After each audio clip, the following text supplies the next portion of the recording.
Dvarim. Donc, dans la Haftara de Ishia ou de Ishaya, on parle toujours la même chose, encore une fois. Israël a trahi, récurrence du péché, et Dieu arrive à dire, je ne veux plus de vos sacrifices. Vos sacrifices ne m'intéressent plus, vos ménachot ne m'intéressent plus. Je ne veux plus de vos prières, du sais-je. Vous pouvez prier jour et nuit, je ne vous écouterai plus. Parce que vous êtes arrivé à avoir tout cassé, tout falsifié, tout tronqué. Si vous voulez réparer, faites justice, donnez la zdaka, sauvez la veuve et occupez-vous de l'orphelin. Ça me refera m'occuper de vous. Bon, ça en gros c'est l'Haftara. L'Haftara où il y a un rejet du rituel, où Dieu dit, il y en a marre de ce rituel qui ne veut plus rien dire, et je veux que vous reveniez aux fondamentaux de la justice et de la tzedaka. Bon. Et dans la paracha, on a Dvarim, où Moïse réunit tout le peuple parce qu'il va mourir, et il commence là à faire des reproches, les mêmes reproches que Ishaya fait au peuple juif. Moshe le fait, donc on voit le lien entre la Haftara et la paracha. On fait des reproches au peuple juif, on leur dit vous avez péché, et il y a la notion de la parole, la notion de parole, puisque le livre s'appelle Dvarim, le livre de la parole, et la notion que dans la paracha aussi, Moshe établit les juges d'Israël, donc encore une fois la notion de justice. Donc c'est là qu'on va essayer de comprendre. Entre la Haftara et la paracha, on voit reproche des péchés, cette récurrence du péché, il faut comprendre pourquoi tout le temps. On ne va pas dire du mal du peuple juif. Le peuple juif est un peuple extraordinaire, qui a pu, à partir de 3000 ans d'exil, rester fidèle à Dieu, et ça, aucun autre peuple n'aurait pu le faire. Les goïms qui se permettent de critiquer le peuple juif, ce sont des insolents, dans la mesure où ils n'auraient pas subi un dixième des malheurs que le peuple juif aurait subi, même pas un millième qu'ils auraient déjà renoncé à la foi. Donc on n'a pas besoin de leur critique, c'est de la rigolade. Mais nous-mêmes, on doit s'interroger, comment ça se fait quand même que les prophètes et Moïse et tout le temps le peuple lui-même témoignent, le peuple à la nuque raide. D'où vient cette fait qu'il y a le péché qui revient? Ça, on va essayer de comprendre quand même. Le rapport avec la parole et le rapport avec la justice et la tzedaka comme réparation d'une saturation spirituelle du rituel, comme si on disait, à un moment donné, ça ne veut plus rien dire de faire ce que vous faites, ça ne veut plus rien dire. Au contraire, la Haftara dit, ça met à la charge. Ça veut dire que j'amène un korban, j'amène un sacrifice au temple, au lieu que ça soit une kapara, une expiation, une bracha, une bénédiction, pour moi, ça va être le contraire. Pour celui, ça sera une malédiction pour celui qui amène. Et à un moment donné, où on a rompu tellement la notion de justice, que le rituel, les mitzvot deviennent une avéra. Dieu préserve. Donc c'est des choses qu'on veut comprendre, le lien entre tout ça. Bon, alors, ce qu'il faut bien comprendre, c'est avant tout d'où vient, comment les moussards et nos sages, nos maîtres, expliquent cette récurrence du péché, de la avéra, qui peut arriver dans l'histoire du peuple juif. Donc, une des explications que j'ai lues qui me paraît extraordinaire, que le Gaon de Vilna donne, c'est de dire, c'est très simple.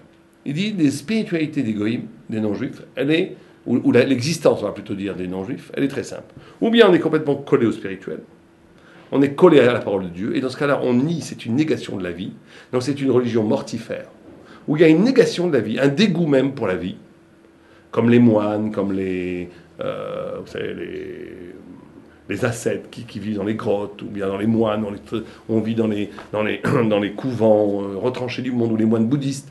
Toutes ces spiritualités sont des spiritualités qui ont en horreur la vie. En horreur la vie. Parce que la vie est synonyme du péché, notamment dans le christianisme énormément, mais aussi dans pratiquement toutes les autres formes de spiritualité, où le rapport charnel entre hommes et femmes, le rapport à la nourriture, tout ça est considéré comme damné, comme satanique, comme négatif, comme pur, etc. Il y a une autre posture existentielle chez les non-juifs, qui est, on a marre de ces métaphysiques qui tue la vie. Nietzsche s'en est fait le héros, Gide et d'autres, André Gide et d'autres, ont dit il faut célébrer la poésie et la beauté existentielle de la vie, il faut vivre jusqu'au bout l'expérience charnelle de la vie, et même au bout de cette expérience charnelle de la vie, il y a une spiritualité poétique qui en émane. Ça a été toute la grande littérature des révoltes antichristianistes qui ont éclos au XVIIe siècle, qui se sont affirmées au XVIIIe et au XIXe siècle, et qui sont devenues au XXe siècle énormes. Bon. Ces deux postures existentielles, pour le judaïsme, pour la Torah, c'est une perte totale, c'est une perte de l'humanité. Pourquoi? Parce que Dieu ne nous a pas créés comme des anges, il a assez d'anges, il n'a pas besoin d'anges, il n'a pas besoin de personnes qui sont toute la journée dans les cieux, il a des anges beaucoup plus performants pour faire ça, ils volent dans les sphères supérieures beaucoup plus fort qu'un homme pesant. Ils n'ont pas besoin d'une personne qui déteste la vie au nom d'une spiritualité, d'une pseudo-spiritualité. Bien entendu, l'homme n'a pas besoin d'hommes qui se vautrent dans la jouissance physique, même s'ils le font avec élégance. Vous savez qu'il y a écrit que la Vodazara, l'idolâtrie de Péor, c'est une idolâtrie que même nous, on a du mal à comprendre, que même un homme ailé, un homme tarbouti qui a de la culture, ne comprend pas. Ils faisaient leurs besoins sur l'idole. Alors certains disent que c'est une façon de servir l'idole jusqu'au plus bas niveau de l'être. Mais certains disent que pas du tout. C'est quoi faire? C'était de donner. Il y a écrit que celui qui mange un repas en plusieurs personnes, sans parler de Torah, tout ce qu'on mange, c'est zifremetim. Ça s'appelle des sacrifices de mort. Pourquoi? Le Nefesh HaChaim, Talmid du Gaon de Vilna, après de Vologine, il explique. Il dit la nourriture, elle nourrit deux choses. Elle nourrit, le corps, elle nourrit l'âme. Si je ne parle pas de Torah à table, la nourriture devient obsolète. Ça devient, je ne veux pas dire le mot, ça devient le mot de Cambronne. C'est comme si c'est à table. Ah, vous avez des mots, un champagne très sophistiqué, un vin, un fin vin, un grand Bordeaux. Vous avez de la gastronomie française hyper élaborée. Mais sachez que pour la Torah, si on mange ça juste pour manger, c'est comme si on mangeait des excréments. Voilà, pour dire que ce que le Chazal, c'est pas moi qui le dis, c'est nos sages qui le disent, que ça s'appelle celui qui mange sans spiritualité, sans Torah, c'est comme si on mangeait des excréments. Et Péor, c'était ça, c'était de donner aux excréments qui est la vie dénuée de sens spirituel une beauté sublime. Vous vous rendez compte? C'est exactement la gastronomie française. C'est exactement la gastronomie française. Qu'est-ce que c'est la gastronomie française? Si ce n'est de donner une élégance, une poésie, une élaboration culturelle à des choses qui ne sont que la nourriture du corps, qui est considérée comme un pourrissement immédiat, comme le pourrissement de l'être. Et donc, quand on mange en disant des Dvar Torah, la nourriture n'est pas qu'une nourriture animale, elle est une nourriture qui aussi nourrit l'âme, et donc à ce moment-là, il y a une élévation de la nourriture. Mais si on ne mange que pour manger, effectivement, on est comme des animaux, et là aussi, Dieu n'a pas besoin d'animaux, il a créé des milliards, des millions en tous les cas d'espèces, qui sont suffisamment sur la Terre, énormément d'animaux, il n'y a pas besoin d'un autre animal qui s'appelle l'humain, l'homo sapiens. Donc le judaïsme, intégrant de façon absolue ces évidences en vérité, va mettre ensemble une vie, une existence spirituelle qui aime la vie, mais dont cette vie, dont la spiritualité va se nourrir de la vitalité, ne pas y rentrer dans une spiritualité mortifère, de mort, de négation de la vie, qui amène toujours à un moment donné à une négation de l'autre, une négation à l'égoïsme spirituel. Donc une ouverture à l'amour de la vie, à l'amour de l'autre, à l'amour des personnes, à l'amour du partage. Et ce partage se fait à travers le partage du pain, du vin, du rire, des tables, du don. Mais en même temps, cette nourriture, elle doit s'illuminer du sens spirituel, le spirituel s'illuminer de la vie. La vie s'illumine du sens profond spirituel, c'est toutes les mitzvot, c'est ça. Les mitzvot sont des actes physiques qui prennent un sens métaphysique. Donc la vie est innervée par le sens spirituel des choses, et le sens spirituel devient vivant parce qu'il est lié à la vie. Ça, c'est ensemble.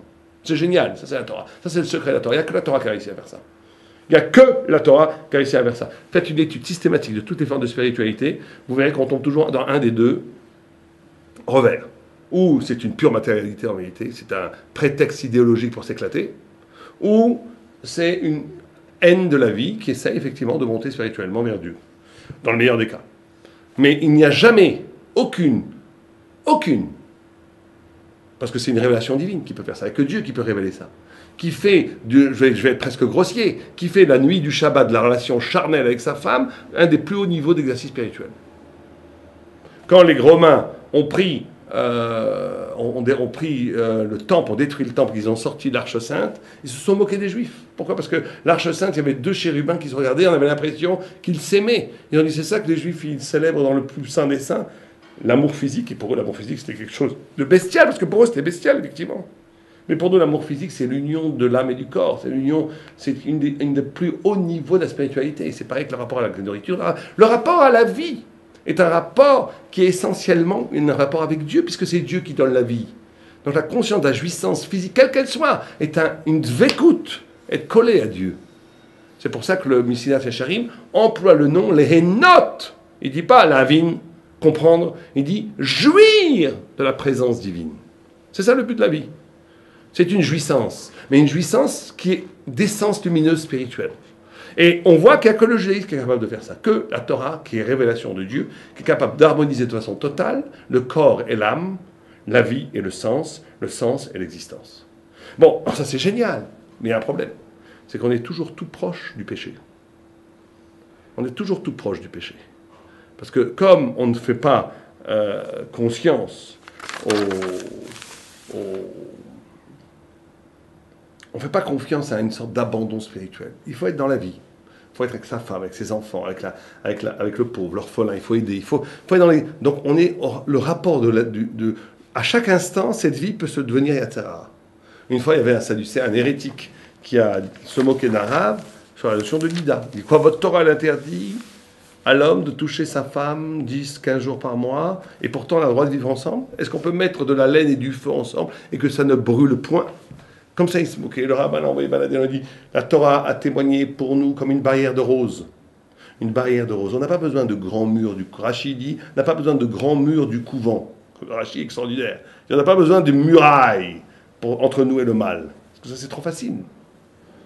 On a une barrière de rose. Une barrière de rose, c'est en même temps attirant et en même temps ça blesse. Ça peut faire saigner, mais en même temps on a envie de s'entendre la main. Mais c'est cette énergie, c'est cette possibilité du mal qui rend toute la qualité, la grandeur de la spiritualité. Ça, c'est l'âme Israël. La Torah témoigne de Suga Shoshana, comme une petite barrière de rose, pas de grand mur. Et on ne fera pas la faute, parce qu'on a la crainte de Dieu qui est là dans l'existence, en même temps. Mais en même temps, bien entendu, il y a un danger, puisque la barrière de rose, elle est là. Il suffit de tendre la main pour pécher.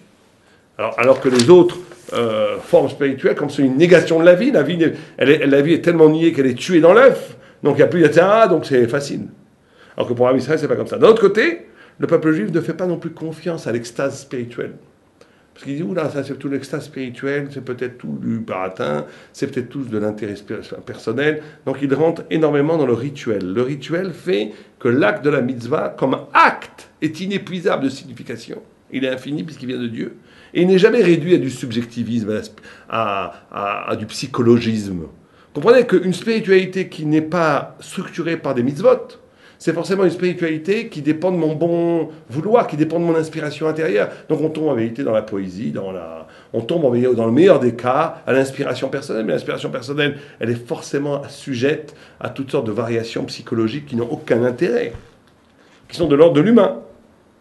C'est pour ça que la mitzvah qui est absolument infinie, on l'a fait même si on ne la comprend pas, c'est la garantie d'un pont, d'une rampe de lumière entre nous et Dieu qui ne dépend pas de mes humeurs intérieures. Mais là aussi, grand danger. Ça aussi, c'est la grandeur du judaïsme. La grandeur du judaïsme, c'est de ne pas avoir de s'être méfié du psychologique, de s'être méfié des velléités spirituelles de l'individu. Qui es-tu, toi? Toi, tu reçois une lumière sublime de Dieu qui organise la vie à partir des mitzvot. Alors, inscris-toi dans cette initiation. Ne commence pas à fasciner toi-même ta propre spiritualité qui correspond à tes besoins et à tes désirata d'ordre spirituel. Parce que dans ce cas-là, en vérité, comme disait quelqu'un, c'est mettre le bon Dieu dans sa poche. C'est-à-dire que la seule chose qui m'intéresse, c'est de créer une spiritualité qui correspond à mes aspérités spirituelles. C'est encore une fois une bourgeoisie spirituelle, une réduction du spirituel au désir humain. C'est ce que font aujourd'hui les réformés ou les conservatives ou les messoratis. C'est exactement ce qu'ils font. C'est qu'ils adaptent la Torah par rapport au temps ou par rapport à leur désir du moment, sans aucun souci de vérité transcendante qui des fois pèse. Parce que la vérité transcendante, elle n'a pas d'amis. Elle dit la vérité.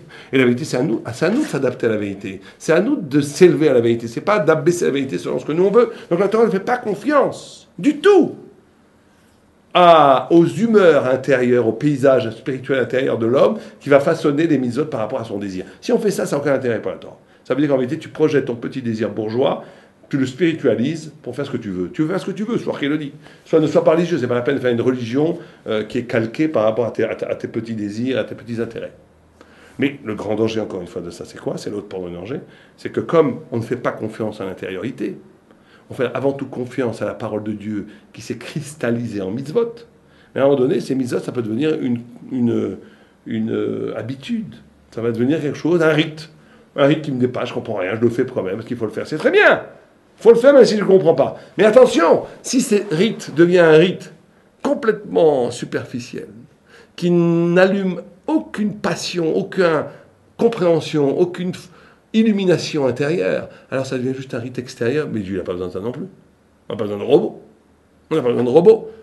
Et en plus, si on fait les mitzvot et on se comporte comme un sagouin avec sa femme, avec ses enfants, avec ses amis, on vole, on triche, on est tout le temps hypocrite, on n'est pas capable de donner, alors ça devient une aberration, ça devient un sacrilège, ça devient une profanation. C'est comme si on avait pris l'armure de la présence de Dieu pour la remplir de pourriture. Dieu préserve.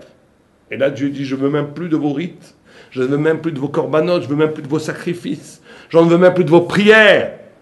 Occupez-vous de la veuve, de l'orphelin. Faites la justice et la tzedaka. Et donc, voilà le grand problème du peuple juif. En même temps, sa grandeur et son problème. C'est ces deux problèmes qu'on a localisés. Un, la proximité à la vie, parce que c'est une Torah vivante, Torah de vie, Torah Traim. Mais la vie, c'est toujours dangereux. Se réfugier dans les couvents, c'est facile. Être dans la vie et être saint, c'est beaucoup plus dur. Premier danger. Deuxième danger, c'est qu'on ne fait pas confiance au subjectivisme, et c'est très bien. On accepte des mitzvot transcendantes à lesquelles on ne comprend rien au début, et qu'on doit faire de toute façon. On peut tomber dans le ritualisme. C'est-à-dire, je fais les choses comme ça, de façon par coutume, je sais même plus ce que je fais. Et donc, ça devient vide de sens, ça devient une armure, mais c'est une armure de Dieu, c'est une armure céleste, c'est une armure divine. Alors, cette armure divine, si elle est remplie, par rien, à la limite, c'est pas grave, on va espérer que ça se remplisse un jour. Mais si elle est remplie par de la pourriture, c'est une profanation, et ça devient très très grave. Et donc, les deux dangers du peuple d'Israël, c'est ça. Et là, on a la solution. La Haftara et la Paracha nous donnent la solution. Comment rétablir le lien entre la mitzvah et moi-même et la vérité, on va dire, entre la mitzvah objective, entre le rituel et le désir de Dieu, ce que Dieu veut vraiment, c'est par la justice et par la tzedaka. La justice et la tzedaka vont être capables de réintégrer l'homme dans une dynamique spirituelle. Je vais expliquer pourquoi. Il faut être capable de s'indigner. Il faut être capable, dans la vie, il faut le faire au moins une fois, dans la vie, où à un moment donné, tout le monde fait des choses qui n'est pas bien. Pas bien. On est à une table de gens très respectables qui se moquent de quelqu'un qui n'est pas là. Alors ça fait très lourdingue, très lourdingue. Si je me lève au milieu du repas, je dis, écoutez messieurs, vous faites du lachon hara. C'est de la médisance que vous faites, et c'est interdit par la Torah, et je ne veux pas l'écouter. Et vous allez vous arrêter. Oh là là, vous êtes lourdingue, vous cassez l'ambiance, vous êtes un nul. Vous n'êtes vraiment pas raffiné, on est en train de lancer des pics, on est en train de faire des joutes oratoires, tellement raffiné, c'est tellement plus sympa que ce gros lourdeau qui arrive au milieu du repas et nous dit c'est du lachon hara, on a envie de lui donner deux claques. Pourtant, il faut toujours le faire. Il faut être lourdeau, il faut se rendre ridicule aux yeux des hommes pour ne pas trahir Dieu. Ça, c'est la notion de s'indigner, de justice. Quelqu'un qui fait ça, il a tout gagné. Il a tout gagné. Ah, il est lourdeau, c'est pas grave, sois lourdeau. Pourquoi ? Parce qu'à un moment donné, il faut être capable de s'indigner. L'indignation, c'est le lien entre la justice, le souci de justice. C'est pas juste ce que vous faites. Ou bien quand des gens volent quelqu'un d'autre, ou trompent quelqu'un d'autre, ou se moquent de quelqu'un d'autre, il faut intervenir. Il faut être un chevalier. Moi j'ai toujours dit, il faut un judaïsme chevaleresque. Le juif est un chevalier errant. Il est là avec son épée, sa lance, son épée c'est sa gemara, sa lance c'est sa tfila, ses flèches c'est ses mitzvot. Il est là pour réparer le monde. C'est un chevalier errant. Il faut se voir en mission. Alors des fois la mission c'est se battre contre tous. Eh bien il faut se battre contre tous, c'est pas grave. L'important, ce qui va faire le lien entre la mitzvah et Dieu, c'est que quand je m'indigne vraiment, je suis vraiment indigné, et que j'exprime cette indignation, et que j'essaie de l'appliquer dans le monde, je fais le lien entre quelque chose de purement intérieur, qui est mon sentiment de justice, et mon refus de l'injustice, la volonté de Dieu qui n'aime pas autre chose que la justice. Et là, je fais le lien entre la volonté de Dieu, mon intériorité, et le monde, puisque cette justice va organiser le monde. C'est pour ça que dans la paracha, Moshe Rabbeinu fait des juges qui vont faire la justice. C'est pour ça que dans la Haftara, Ishaya dit, on n'en veut plus de vos sacrifices, de vos prières, faites la justice, donnez la tzedaka. C'est pareil que la tzedaka. La tzedaka, c'est un investissement d'argent, pas pour moi, pour un autre. C'est de matérialiser. La tzedaka, il faut le donner, pas comme le maaser. Le maaser, je suis obligé de le donner, je suis obligé de donner 10% de ce que j'ai. La tzedaka, c'est insupportable de voir cet homme qui a faim, je lui donne. Ça doit aussi venir d'une indignation. C'est ce que dit le Rambam. Le Rambam, il dit qu'il y a chesed, tzedaka ou mishpat.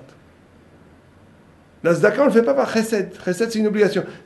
La tzedaka, c'est une injonction intérieure. C'est une obligation morale intérieure. Je ne peux pas manger mon gros steak avec mon vin qui vaut 300 shekels, et que mon voisin, il n'a pas d'argent pour acheter une tralote. C'est impossible. Ah, d'après la halakha, je ne sais pas, j'ai déjà donné mon insert. Ah, il a qu'à se débrouiller mieux que blablabla. D'accord. Mais c'est impossible, donc je lui donne. Donc c'est cette notion d'indignation qui est la colonne vertébrale de retrouvailles entre nous et Dieu. Et c'est pour ça que c'est dans Sefer Dvarim. Parce que Dvarim, c'est la parole. Or, la parole, c'est extraordinaire. La parole, c'est ce lien entre la matière, on a dit, la vie, la vérité. Or, la parole, c'est le lieu de rencontre de la parole, de la vérité et de la vie. C'est pour ça qu'il y avait un grand rave qui disait, Dieu a créé une bouche. Il aurait pu créer deux bouches. Une pour manger, une pour parler. Non, il a créé une bouche. Pourquoi? Parce que, pas par souci d'économie. Parce que pour nous montrer que le lieu par où la vie rentre, où le corps se substancie, où le corps se nourrit, doit être le lieu de la vie, doit être le lieu où s'exprime la parole de justice et de Torah et de vérité. Ça va être le même lieu. C'est la rencontre de l'infini et du fini. C'est Pélé qui a fli Ishnéder. Pélé, c'est la merveille. La Torah dit que c'est une merveille, la possibilité même du discours. Mais on voit encore que dans le discours, il y a le même danger. On peut entendre un discours idéologique. Un discours qui ne dit que des croyances idiotes. C'est comme ça, et pas autrement. Avoir acquis une dizaine de concepts dans la tête et les répéter tout le temps. C'est une parole morte. C'est une parole qui est plus vivante. C'est un dit. Or, il faut que le dit soit supporté par un dire, par le bruissement infini de la parole, qui est la naissance des idées, qui est la recherche de la vérité, qui est l'événement spirituel qui se passe dans toute recherche de vérité. C'est pour ça que le Beth Midrash, moi j'avais été très frappé. Une fois, je suis rentré dans une bibliothèque en France, j'avais besoin d'un livre. Oh, mon Dieu, c'est un lieu, il y a 300 personnes assises, c'est la mort, pas un bruit. Rentrer à Beth Midrash, rentrer à Panovitch, rentrer à Hebron, rentrer à Tiferet Lévi, rentrer n'importe où, vous allez voir là-bas un bruit de Torah extraordinaire. C'est la parole vivante. Dans une bibliothèque non juive, c'est la parole morte. C'est tout à fait significatif, c'est vrai que c'est rigolo, c'est juste un signe de la chose, mais c'est tout à fait représentatif et ça montre, c'est significatif, si vous préférez, d'une différente approche du savoir. D'une différente approche du savoir. Il y a un savoir que dès que c'est savoir, c'est la négation de la vie, pas un bruit. L'autre, c'est au contraire, plus le savoir est fort, plus. C'est assourdissant. Moi, j'ai étudié à Mir, je pouvais plus étudier, j'en avais mal à la tête. Tellement qu'il y avait de bruit autour de moi, j'essayais d'étudier avec mon Mahavruta, il y avait un bruit fou, mais en même temps, c'était génial. C'est la vie qui sort des gorges des Neshamot d'Israël et qui monte comme une offrande spirituelle au ciel, plus fort que les korbanes. Donc, c'est l'idée, et c'est pareil avec Shabbat, avec la table, la notion du partage, la notion du chant. Un table de Shabbat est une table où on doit chanter, dire la Torah, échanger, s'aimer. Parce que c'est l'union de la vie et de la vérité. Et le peuple juif ne peut être sauvé, non pas, ça ne suffira pas de faire les mitzvot. Non pas, la fidélité au rituel est fondamentale, c'est la grandeur du peuple juif. Mais ça ne suffit pas. Il faut aussi, pour que cette fidélité au rituel ne perde pas son sens, ne se dissout pas dans quelque chose qui devient presque horreur après à Dieu, il faut que ça soit toujours accompagné par un sentiment de noblesse, d'indignation par rapport à quelque chose qui serait injuste. Je m'élève toujours contre l'injustice. Si quelqu'un est capable d'associer ces trois dimensions, d'être fidèle à la Torah, faire les mitzvot, d'être quelqu'un qui, dans ses mitzvot, ne s'échappe pas du monde, mais au contraire, investit le monde, transforme le monde, et qui fait l'union entre le monde et les mitzvot par sa capacité d'indignation, de dire c'est pas possible que ça continue comme ça. Ça, je dirais non. Et d'aller se battre, même si c'est contre des moulins, même si c'est des gens beaucoup plus forts que nous. C'est pas grave. Dieu nous aide toujours quand on est dans cette posture éthique. Quand on est capable de dire Atkan, ça suffit, jusqu'à je suis plus d'accord. Même si je vais perdre des choses, c'est pas grave. Dieu nous rendra au centuple. Quand on est capable de faire ces trois choses-là, on est dans le chemin de la vérité, dans le chemin de Dieu, on est l'aimé de Dieu. Et à ce moment-là, on a toutes les brachot de la Torah, toutes les bénédictions de la Torah qui nous viennent et qui font que la vie devienne une vie de bénédiction. Alava et Shabbat Shalom.